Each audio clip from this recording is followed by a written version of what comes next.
Hello, I'm Dr. Yvette Rubidoux, and I'm the Director of the Policy Research Center at the National Congress of American Indians. Welcome to our Tribal Behavioral Health webinar. We're so glad you joined us today, and now I would like to turn the webinar over to Sarah Patalski, Policy Research and Evaluation Manager with the Policy Research Center, or PRC for short, here at the National Congress of American Indians. Hi everyone. So I'd like to walk through how you might participate in today's web event. Here we have a depiction of the GoToWebinar attendee interface, and it is made up of two parts: the viewer window on the left, which displays the presentations, and the control panel on the right. I'll quickly navigate how to use the control panel so you can readily participate in today's web event. By clicking the orange arrow, you can open and close your control panel. Here is where you will find all of the information about your audio connection. We recommend dialing in via phone rather than the computer, as it tends to limit feedback. To dial in, you will find the number and access code here, along with your unique audio PIN. As you can see, all attendees are currently muted in listen-only mode.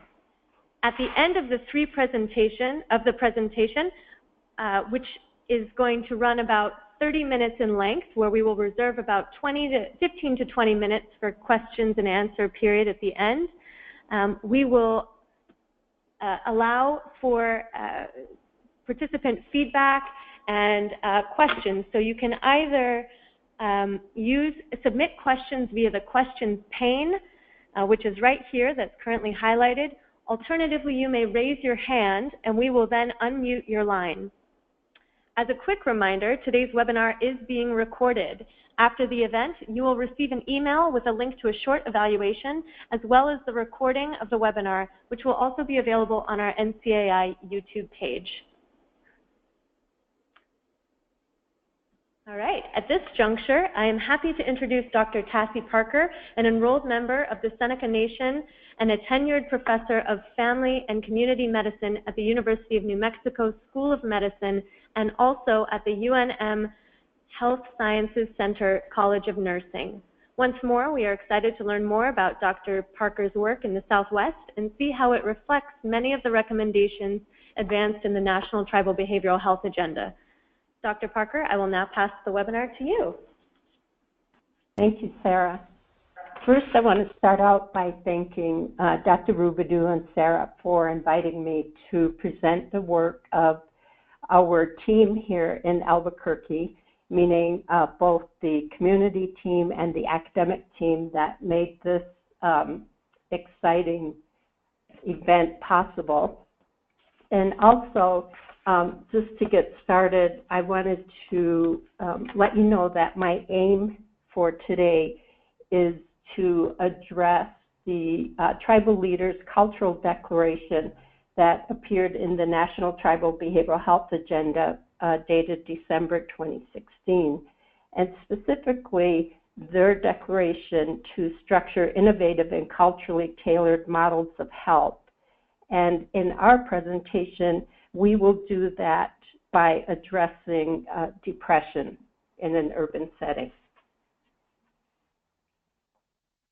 So the title of our presentation today is Advancing Healing and Wellness in an Urban Native Context.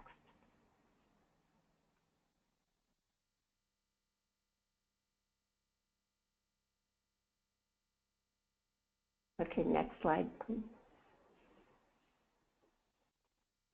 The learning objective is that at the conclusion of the webinar, you will consider for your own community how integrating 4 common theoretical and applied approaches to American Indian Alaska Native health can form a supportive framework for the development of a culturally tailored model of wellness and healing.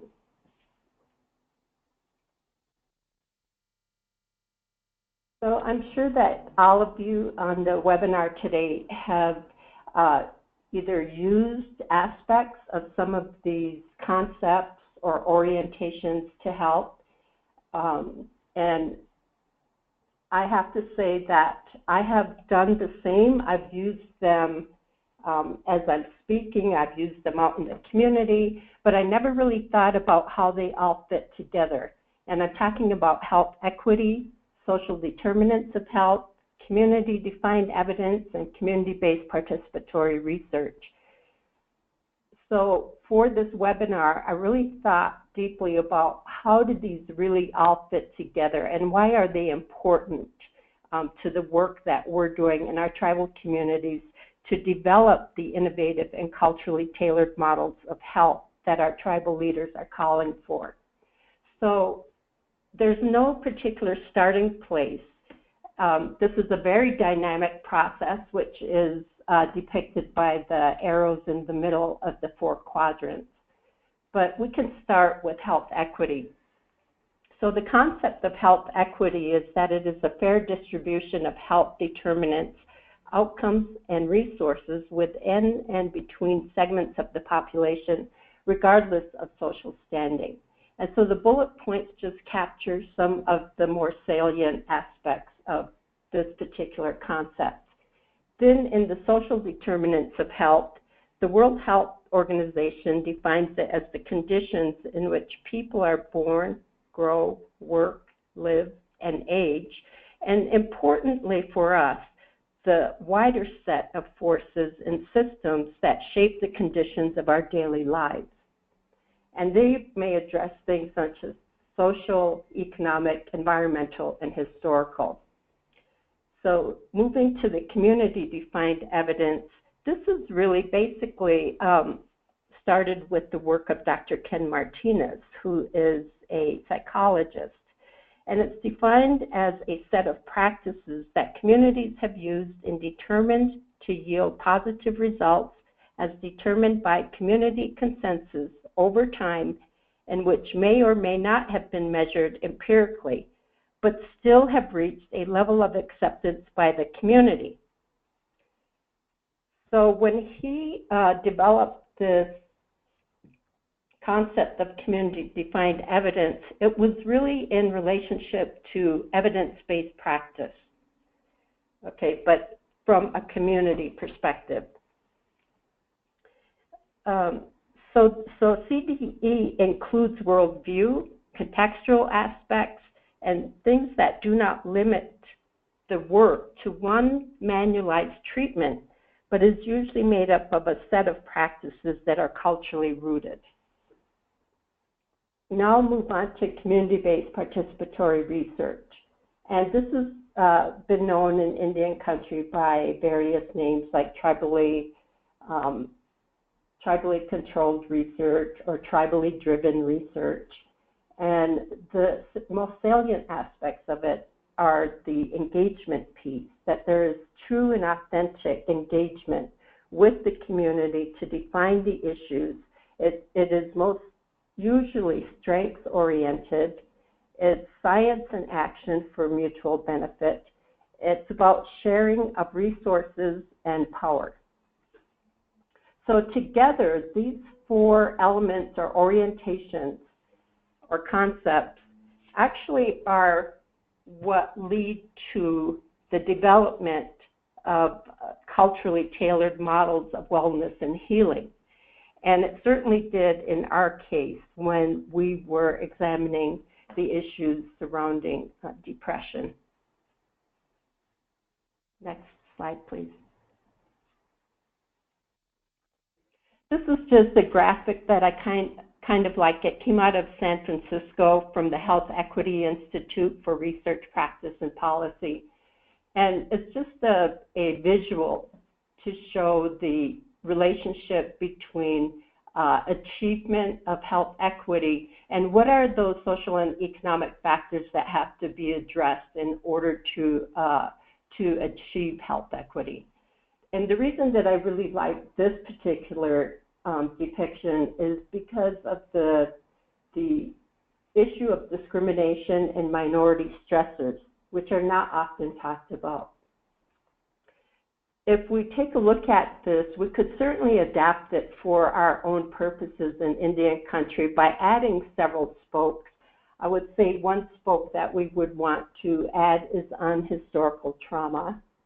Another is the lingering effects of federal policies. Sometimes those are included under historical trauma, but they also should be set aside as a standalone factor as well. So you can take a look at all of the spokes here: food security and access to healthy foods. Here in Albuquerque, we have done one study that showed that among 6 tribal groups that we were looking at in the longitudinal study, Albuquerque had the highest rate of food insecurity. Stable income and job security, that also is something that we struggle with here in a very poor state. Environmental quality, neighborhood conditions. So the group that we are working with here, the community we're working with here in Albuquerque, lives in what has for a very long time been known as the war zone. In order to create some social and political capital in the community, the population in that community banded together. They now call it the International District. But the fact remains that this is one of the highest, most violent crime centers in Albuquerque, and is located in the southeast quadrant of the city. Next slide, please. So taking what I have just talked about and applying it to depression, this is the only slide that I'm going to show you that indicates the level of depression, major depression among American Indians. We all know it exists. We all know that even though it says 8.9% here for American Indians, we know in some tribal communities and off-reservation communities that it's much higher than that. And that's just major depression. We also know that it doesn't usually occur alone. It co-occurs with other mental and behavioral health conditions, as well as chronic disease. So even by taking a look at this bar graph from 2015, we see that overall in the U.S., about 7% of the population has a 12-month prevalence of major depression. Females, younger people, and American Indians have the highest rate overall. Next slide. Okay, so what did we do about this? We wanted to explore depression, but we wanted to take it to the community first and find out what are the real issues. What are people thinking about? Are they suffering in silence? What are their thoughts and their opinions and their preferences when they are experiencing depression? And we didn't get a big NIH grant. What we did was we put together a number of local grants and worked with our New Mexico Indian Affairs Department, who actually contracted with us to provide funding for our first look at mental and behavioral health in the consumer population here in New Mexico. And then we've got a grant from the University of New Mexico Center for Participatory Research, and we put together a community advisory board. And this advisory board was comprised of American Indian women. This was supposed to be a 6-month study with one meeting per month with the women. But after the first meeting, they had so much to say that we expanded the process, and we met twice a month. And the women even named their group. They named themselves the New Road, and it stands for Native Empowered Women Reaching Out About Depression. It was just a wonderful bonding experience, but it was also a really in-depth and critical look at cultural health beliefs around depression. And we'll get into more of that in a further slide. The third thing we did was take a look at we did in-depth interviews with American Indian women on their depression beliefs and treatment. So the Community Advisory Board was one thing, and that was more of a dialogue. Then we did in-depth interviews. And the fourth thing we did was to create a Community Advisory Board to take a look at integrated care, because that is an evidence-based practice. However, what we found in our first study with the Indian Affairs Department was that at least 50% of the natives that we surveyed did not want to get their mental and behavioral health care in primary care. Okay, next slide, please. So based on these 4 research projects that we engaged in, this slide here is the distillation of the depression care beliefs and care preferences among all of the natives that we talked with, both men and women. So I'm going to show you the differences, like where they agreed and where they did not agree on what their depression care preferences would be. Okay, so on the left hand, we have American Indian female, and on the right, the American Indian male. So when we talked to the women and men about getting their care in primary care, the women said that they would be up for it, but they needed to get to trust with their provider first. And they told us that they were scared. And the reason they were scared is because they felt like if they talked to their primary care doctor about their depression, that their children would be taken away from them.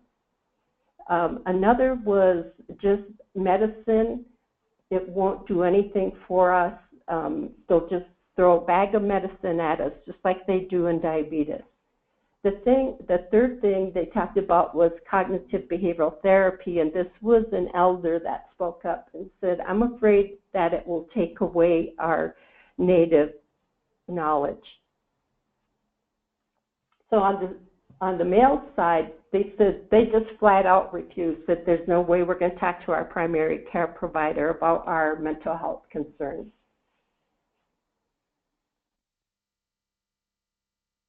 So they both wanted an advocate. However, they saw their advocate as being 2 separate entities. For the women, they wanted a community health representative to work with them, to teach them about depression and what are their options, and just to talk with them in the privacy of their own home. When we talked to the men about it, they wanted tribal leaders as their advocates because they felt like their depression was stemming from things that were more based on things like, maybe discrimination in the workplace, not being able to get jobs. They just needed their leaders to come and work with them on those sorts of things. So while they both wanted advocates, they wanted very different types of advocates. So they needed education. They both agreed about that was a major unmet need for them. And the women saw, again, the community health representatives and other American Indian women in the community, if they could get together and talk with them about some of the issues they're facing.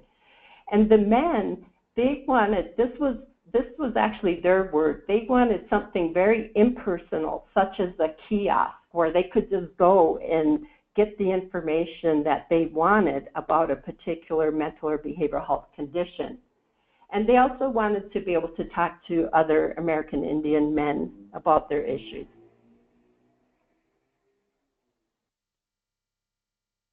So they both wanted some form of traditional healing. The women were much more open about the different types of traditional healing, like talking circles, and on the other hand, the men were very specific. They wanted medicine men, and they wanted to be able to have access to sweat. They both agreed that they want American Indian providers, somebody that they don't have to continuously tell about their belief systems and why they do not want to take a particular medication, and can they actually have also access to somebody who would understand that they needed access to traditional healing as well as primary care. And they both talked a lot about broken promises in the healthcare system, and a lot about historical trauma and the lingering effects of the broken promises.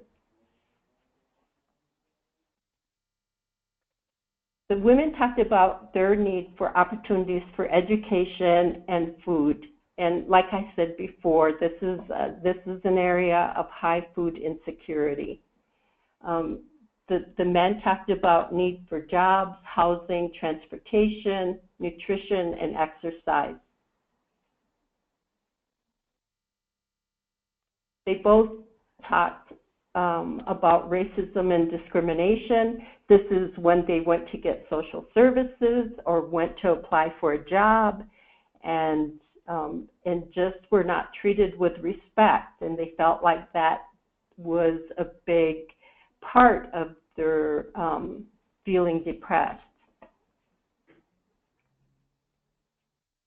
Okay, and this is the last item on here. They both agreed that they needed a place to gather. As one of the men said, just at the end of the day, when I've had a really hard time and I felt unappreciated or I was refused service for something, he goes, I just need a place to go to put my feet up and to be among people who understand me. And the women as well, they needed a place to gather so that their children could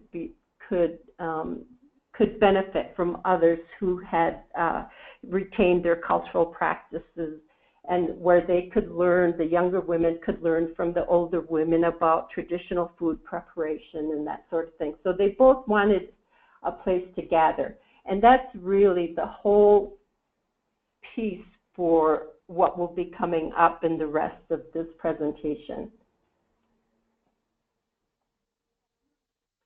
So this is the 5-minute digital story that we're going to present, and it's a remarkable outcome of all of the things I just talked about. And it was really listening to the wishes and opinions of the American Indian people in our community here in Albuquerque.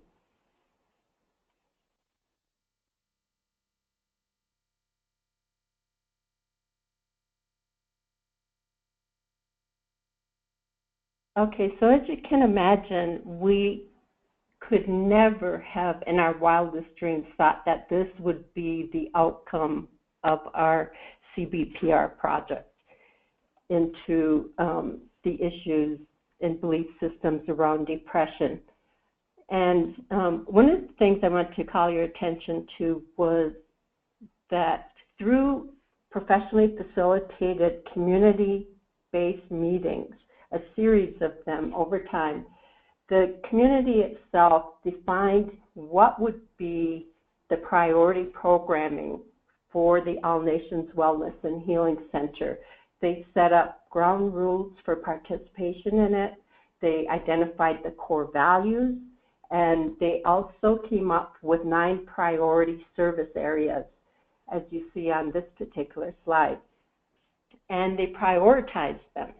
It's not that they just identified them. They also prioritized them, and they named each of these headings. So the first one being cultural health justice. But overall, when you take a look at this, you will find that a lot of it has to do really with education. So the social determinant of education on health was a powerful outcome of this particular activity. Next slide.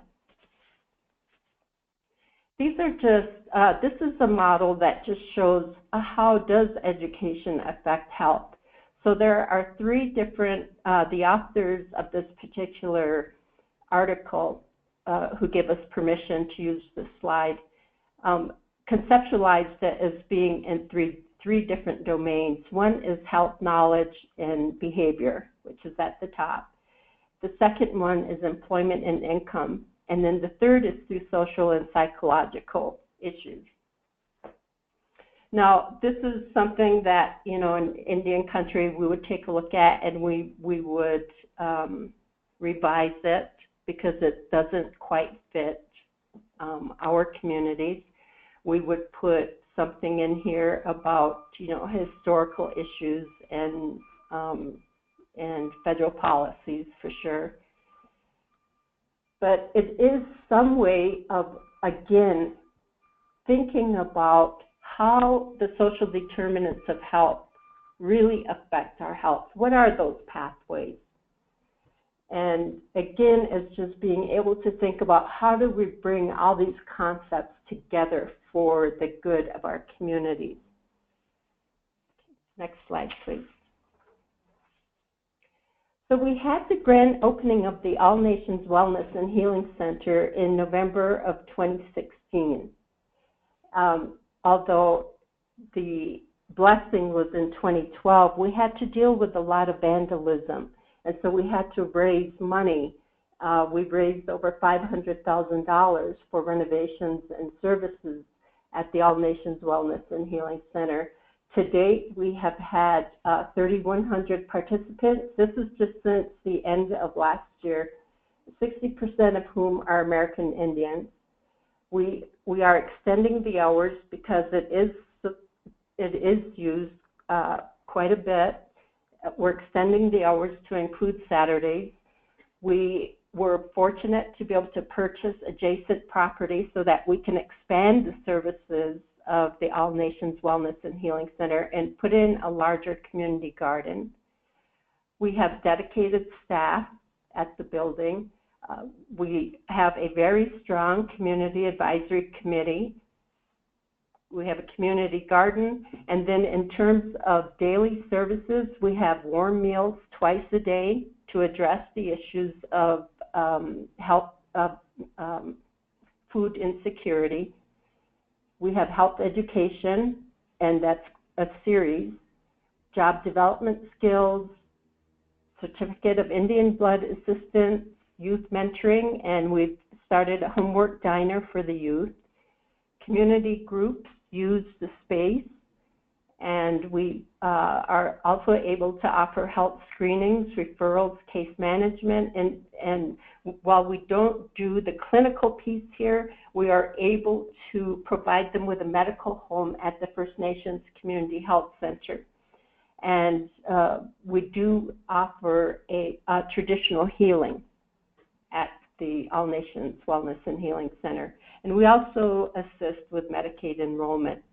So many of the things that are on that table that we just presented to you are being implemented right now. Next slide. So these are just some of the pictures from the participants at the center. It really is a place where you can see people smiling, they're taking pride, they're helping themselves, you know, and they're not afraid to ask for assistance because they know that they will be treated with respect, they will be taken seriously. And so for these pictures, I just want to call your attention to the lower right-hand side, and that is a picture of our founding Community Advisory Committee members. They have been active, and if we are slow to schedule the next meeting, they call us and let us know. So it's a good group to work with, very committed, very dedicated to improving the conditions in this section of the city. Next slide. So I just want to leave you with some of the things that we learned throughout this process, and these are what we're calling principles for gathering American Indian community-defined evidence.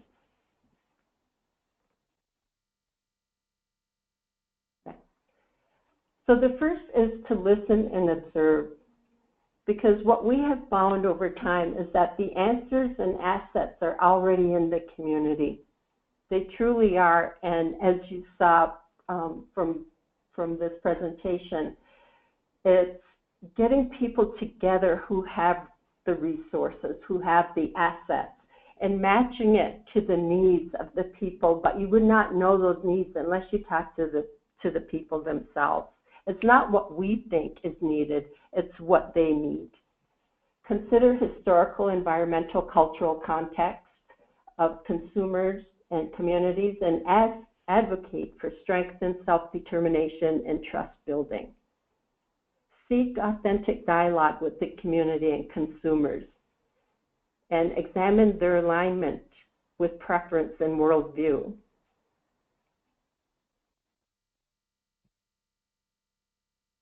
Collaborate. Collaborate broadly to develop American Indian health professionals and advocate for inclusion and funding of traditional healers and cultural leaders in the education of those health professionals.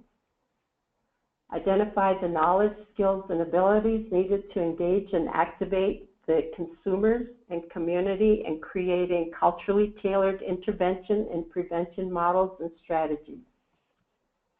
Establish and monitor effectiveness through self-evaluation, consumer community trust and satisfaction, and evaluation of health outcomes. And another important thing is to remember that we do need to evaluate the value added for these culturally tailored interventions. We need to take a look at why are these working? How are they working? What are the different elements of this particular intervention that are most meaningful and that are most effective? We don't have unlimited resources. We need to have the answers here, and we need to be able to share this broadly across Indian country. So next slide, please. So time for questions. All right. Thank you so much, Dr. Tassi. We really appreciate this presentation. And for folks that are on the line with us still, please feel free to submit questions to the question box. And I will certainly unmute your line as soon as you raise your hand if that's a way you prefer to engage with us today. I do just want to take a quick moment and thank Dr. Tassi Parker for being willing to come and share this incredible community-driven process and development and intervention that has taken place over time to bring about this healing and wellness in this community. And we invited Dr. Parker in particular because we have been trying to showcase ways in which the tribal behavioral health agenda can be implemented on the ground. This is part of diffusing some of these best strategies. And for those that are unaware, the Tribal Behavioral Health Agenda was released about a year ago. It was coordinated between the Substance Abuse and Mental Health Administration, as well as the Indian Health Service and Health and Human Services broadly. And it was released with, they conducted deep consultation with tribal leaders and communities. It was a several-year process in the making to identify behavioral health interventions and strategies and priorities, really, laying out policy priorities. And so at the end of that many-year process, they pulled together this document, and as part of what they identified were basically 5 key components that they highlight as critical in moving forward. And the first of those was this piece around historical and intergenerational trauma. The others were socio-cultural ecological approach, looking at prevention and recovery support, behavioral health systems and support, and then national awareness and visibility. And under each of those components come their own recommendations. And we really invited Dr. Parker to share a little bit in the space of historical and intergenerational trauma, but also at the intersection with behavioral health systems and support. And some of those recommendations really highlight exactly what has played out over time in this given project with the All Nations Center and through the depression research that was undertaken, where we are strengthening support systems, community connectedness has been enhanced, and not only are cultural and spiritual interventions and practices integrated, but research priorities were laid out. And again, this is all about kind of diffusing these best strategies. So we do have a couple questions here, and I'll go ahead and start sharing those with you, Dr. Parker. But yes, just wanted to take that moment to thank you again and to kind of frame up where we wanted to situate and position this kind of expert webinar, as we've called it, in the context of trying to advance the recommendations within the tribal behavioral health agenda. So one question, were there age differences in responses to care beliefs and care preferences? So was there any age effects in that? And how is depression being defined? Okay, those are really good questions. Of course, there were some there could have been some age differences in the way that the participants were reacting to or defining depression. And for the most part, the very young women that we talked with, their depression just came from being more single parent, not having the skills, not having the coping abilities to deal with, one or two or more children, and being away from their cultural strengths or their cultural resources in their own tribal communities, being here kind of isolated in the city. Whereas others who were older felt that perhaps they had come to the city for certain reasons over time and had not really realized the dreams that they had for an education or for a great job. And so there was a lot of disappointment in maybe some of the older people, but we didn't look really specifically at that. We were really just trying to get a dialogue going around depression. And we actually created a vignette with our focus groups. We never referred to it as depression. We just created a story of somebody who might be diagnosed with depression, but we did not mention depression in the vignette. And so we left it up to the men and women to decide for themselves what was going on with the person in the story that we presented. And the women, for the most part, really nailed that it was depression. But the men had differences. Theirs were more along the lines of, it's PTSD that the man was experiencing. Or it was they were being discriminated against, or they couldn't get a job. It was like reasons for why the man was feeling the way that he was feeling as depicted in the story. So the women had a much firmer handle on the symptoms of depression as opposed to the causes, which is what the men mostly dwelt on. Wonderful, thank you. We had another question from one of our participants, which was, why is it that only about 60% of the clientele at the All Nations Healing and Wellness Center are American Indian or Alaska Native? Good question. Because we asked the community themselves during all of those facilitated community meetings, it was up to them. Should this be strictly for American Indians, or should it be opened up? And the consensus was that this is an all-nations wellness and healing center, that they wanted it open to anybody in the community who felt that they needed the services that would be provided there, that they live side by side with these people, and they wouldn't want them to feel marginalized in any way like they have felt. So this was community consensus to open it up.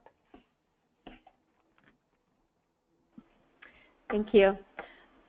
Were there any veterans in the study? Someone's noting that there were some interesting reports that came out, pretty dramatic reports about women, in particular female veterans, which we know are quite high in number in the American Indian Alaska Native community. And there have been some similar studies about their PTSD treatment preferences that show similar, alignment towards more cultural and spiritual, peer-to-peer support, and so forth. Did you have any? Is it possible to share whether there were veterans that were participating in this work?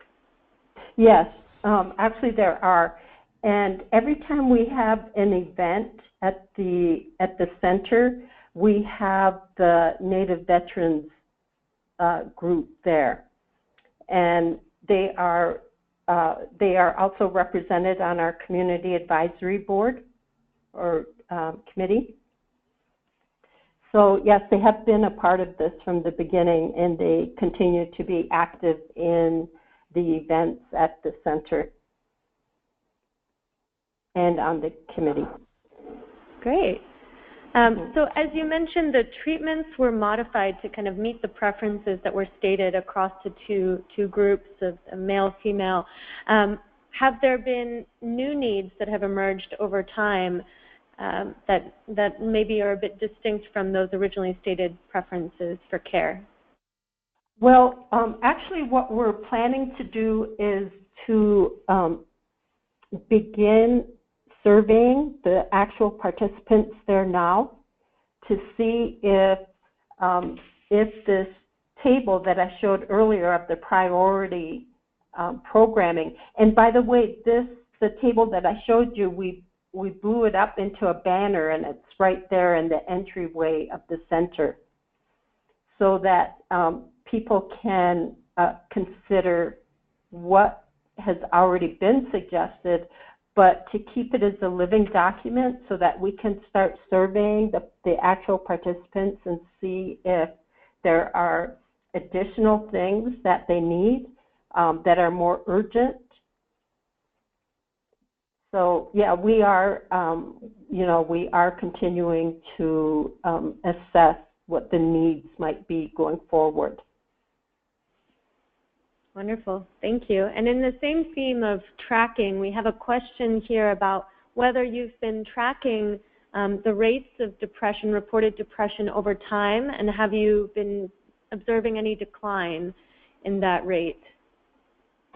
We're not doing that right now. We really struggled with that. That is something that came up time and time again about how do we do that and also at the same time not burden the participants of the center. So we are, trying to create an evaluation tool that will help us to figure out what the value added is of this All Nations Wellness and Healing Center to the overall health of the participants. So if anybody has suggestions out there, I really would like to hear them. That's great. Well, we're happy to hear that that is underway. Certainly, we find it's incredibly critical to be able to demonstrate the success of these programs in order to help with their sustainability over time. And has sustainability of the center been a challenge in any way? It sounds like you really worked hard to crowdfund the work, but are there efforts to apply for different grants, or is it kind of public-private donations? It's all of those. Actually gotten grants, and we have we got a really large grant from the city of Albuquerque, and then the New Mexico Indian Affairs Department funded some of the programming. So it's like the more successful this center gets, the more resources that are coming into it. People are wanting to be part of this. And so we're finding a lot of collaborations with people and organizations that we hadn't thought of, but that really want to see this be successful. So we're very grateful for that. Well, wonderful. This is just such exciting work, wonderful, wonderful work, and want to just commend you and all of the partners that have been engaged in this effort. We really wanted to elevate it as a shining star in Indian country of where there's positive work that's taking place to bring about this community connectedness and really affect change within the space of behavioral health and just support around depression and healing. So thank you again, Dr. Parker. We greatly appreciate it. And we're happy to share out more resources over time, and we are so glad we were able to have this webinar. It will be again recorded and shared out on our YouTube page. So I'm going to just quickly flip to our kind of concluding slide here. This is, of course, Dr. Parker's contact information. For those of you on the line, please feel free to reach out to her. Thank you for that. Thank you, Sarah. And I just want to say to all of the participants, thank you for being on this webinar. And also that we don't have all the answers here. We're still working on it, but we'll get there because we're working really closely with the community on this. Great. Thank you. So again, this just as a closing note here as we're wrapping up around 3 o'clock, wanted to make quick note that we are having our annual convention and marketplace coming up around the corner in Milwaukee, Wisconsin. So please feel free to join us there. I have a link in the slide to the current agenda. We also are going to be sending out a policy research update very shortly here with lots of good news from across Indian country that kind of dive into the research and data and focus in on, continued focus on behavioral health. Again, the main resource coming out of today's event, beyond the work that Dr. Tassie Parker and her colleagues have done, is to emphasize that folks should take a moment to look at the National Tribal Behavioral Health Agenda. We do believe it's a tremendous resource and really does help lay out some directions where communities can take action. Again, we will have a quarterly tribal research webinar coming out in November, so please stay tuned and feel free to follow us or email us. Thank you all for your time, and we hope to see you on the next webinar or in person at our next gathering. All right. Without further ado, I will go ahead and conclude the webinar. Thank you again, Dr. Parker, and to all who joined us. Please know that we'll be emailing you shortly with follow-up materials and an evaluation of today's session. Thank you, Sarah. Thank you. Bye-bye. Bye.